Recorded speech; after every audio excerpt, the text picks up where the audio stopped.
तर नमस्कार मित्रांनो, आज मी तुम्हाला सांगणार आहे बाळूमामांच्या अमावस्या येणाऱ्या 11 तारखेला काय काय होणार आहे. तर मित्रांनो, काय कोणत्या गोष्टी करू नये व काय करू नये हे दररोज तुम्हाला सांगणार आहे. तर मित्रांनो, 11 तारखेला येणारी अमावस्या खूप शक्तिशाली मानली जाते.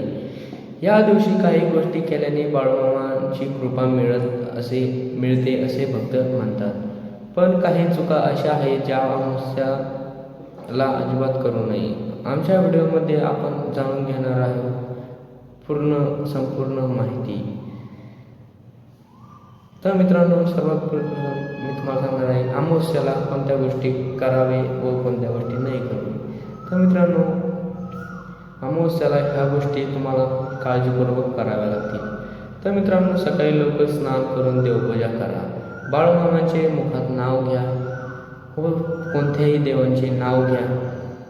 दिवा लावा. घरात शांत वातावरण ठेवा. गरिबांना अन्नदान करा. भाकर, अन्न किंवा पाणी दान करणे शुभ मानले जाते.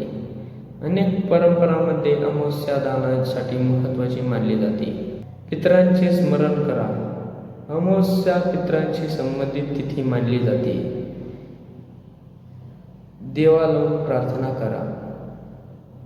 तर मित्रांनो, आपलं चौथं हे आहे बाळूमामांचे भजन ऐका व बोला जय बाळूमामा. नामस्मरण करा. शांत भक्तिमय संगीत लावा व घरात शांती सुखसंधी ठेवा. जनावर अन्न द्या. गाय, कुत्रे, पक्षी यांना अन्न देणे पुण्यकारक मानले जाते.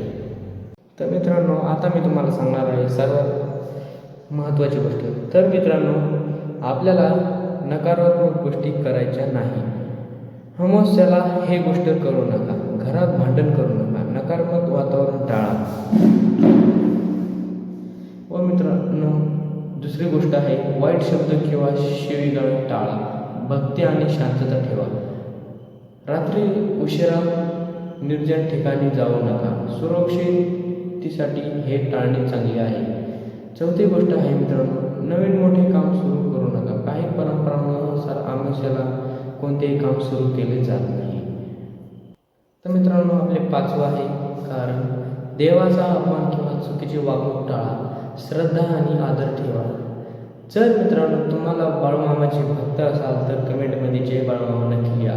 व्हिडिओ आवडला असेल तर लाईक, शेअर, चॅनलला सबस्क्राईब करा. विसरू नका.